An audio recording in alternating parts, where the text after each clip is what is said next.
Hi అండి, 1111 టారోకి please అండి subscribe చేయండి, లైక్ ఇవ్వండి, షేర్ చేయండి, నన్ను సపోర్ట్ చేస్తుంది. చాలా చాలా థ్యాంక్స్ అండి.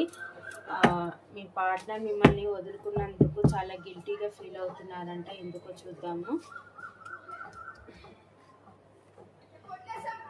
మిమ్మల్ని మర్చిపోలేకపోతున్నారు. మీరు ఇచ్చిన అన్కండిషనల్ లవ్ ఏదైతే ఉందో అది తనకు పదే పదే గుర్తొస్తుంది. అది తలుచుకొని బాధపడుతున్నారు. మళ్ళీ మిమ్మల్ని ఎలా కలవాలని ప్లాన్లు వేస్తున్నారు. దేవునికి ప్రేయర్ చేస్తున్నారు. లక్ ఎప్పుడు నా ఫేవర్లో వస్తుంది, నా పార్ట్నర్ని ఎప్పుడు కలుస్తానని అనుకుంటున్నారు. మిమ్మల్ని మీరు తన నుంచి విడిపోయాక చాలా అందంగా రెడీ అవ్వడము, ఫైనాన్షియల్గా ఎదగడము, అన్ని విధాలుగా సఫిషియెంట్ ఉండడం వల్ల మీ పార్ట్నర్ మీకు అట్రాక్ట్ అవుతున్నారు.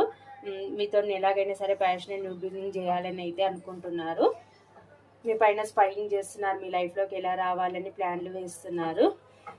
మిమ్మల్ని ఒక మహారాణిలాగా చూస్తున్నారు. అన్ని విధాలుగా సఫిషియెంట్ ఉన్న పర్సన్ని నేను ఎందుకు వదులుకున్నాను అన్నట్టు బాధపడుతున్నారు. చాలా గిల్టీగా ఫీల్ అవుతున్నారు. ఎక్కడైతే ఉన్నారో అక్కడ చాలా ఓవర్ బర్డెన్గా ఫీల్ అవుతున్నారు. మీ గురించి చాలా ఓవర్ థింకింగ్ అయితే చేస్తున్నారు. 24/7 మీ గురించి ఆలోచిస్తున్నారు. మీ కాలర్ మెసేజ్ చేయాలని అనుకుంటున్నారు. మిమ్మల్ని వదులుకున్నందుకు చాలా గిల్టీగా ఫీల్ అవుతున్నారు.